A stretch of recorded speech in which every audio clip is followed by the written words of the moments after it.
From Pacifica, this is Democracy Now! The CIA hired Blackwater in 2004 as part of a secret program to locate and assassinate top al-Qaeda operatives. That's according to a New York Times expose.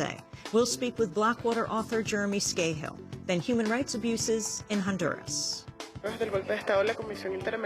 Since the coup, the Inter-American Commission has received an important number of complaints and violations of human rights. We'll speak with Amnesty International about beatings and mass arrests by the coup regime, and we'll speak with Congressmember Raul Grijalva, who's urging President Obama to take further measures against the coup.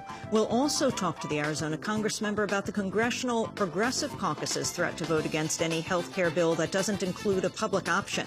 Finally, millions of Afghans are voting in the country's presidential election today amidst tight security and threats of violence. All that and more coming back. Welcome to Democracy Now!, democracynow.org, The War and Peace Report. I'm Amy Goodman. The New York Times is reporting the CIA hired the private military firm Blackwater as part of a secret program to assassinate top operatives of al-Qaeda. Executives from Blackwater helped the spy agency with planning, training, and surveillance. The CIA spent several $1 million, according to the Times, on the program, which they say did not successfully capture or kill any terrorist suspects. We'll have more on the story after headlines. In Iraq, the toll from Wednesday's string of attacks in Baghdad has risen to 101 dead and more than 500 wounded. It was the deadliest day of coordinated bombings in Iraq since February 2008. The attacks came on the 6-year anniversary of the bombings of the UN mission in Iraq that killed 22 people, including the top UN envoy, Sergio Vieira de Mello. On Wednesday, UN Secretary General Ban Ki-moon paid tribute to de Mello and condemned the latest attacks. Today is the anniversary of the Canal Hotel bombing in Iraq, which killed Sergio and 21 other distinguished colleagues. I'm saddened by that the violence continues, including an appalling string of attacks today in Baghdad, which took the lives of scores of innocent people. Millions of Afghans are voting in presidential and provincial elections today amidst tight security and threats of violence from the Taliban.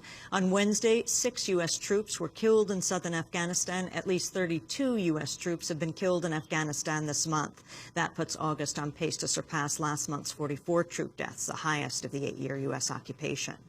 A new poll, meanwhile, shows growing American opposition to the war in Afghanistan. The Washington Post-ABC News survey found 51% of Americans view the war in Afghanistan as not worth fighting. Just 1/4 of respondents say they support President Obama's escalation of the Afghan war with at least 17,000 additional troops.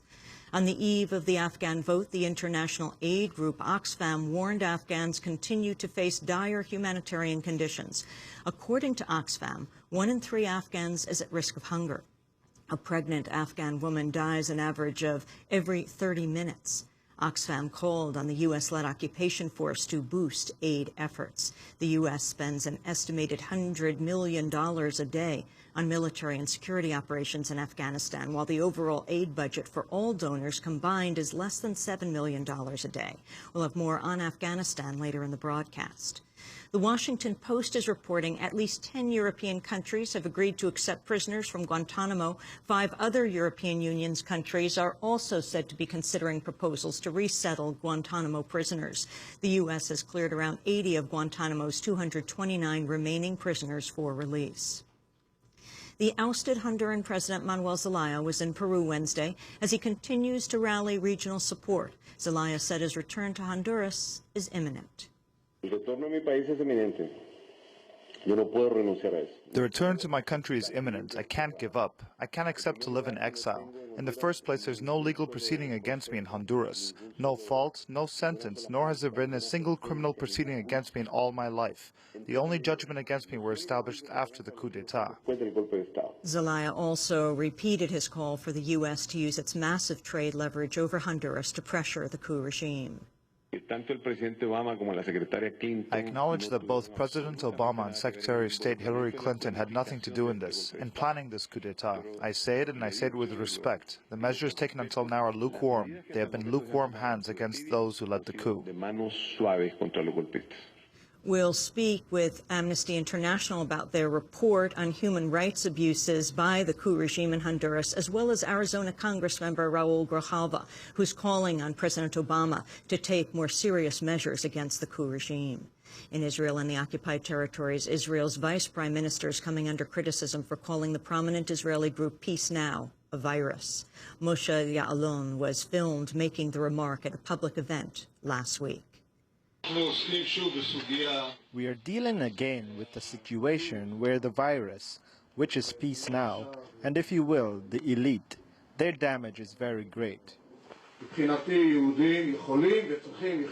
As far as I'm concerned, Jews should be permitted to live forever in all parts of Israel.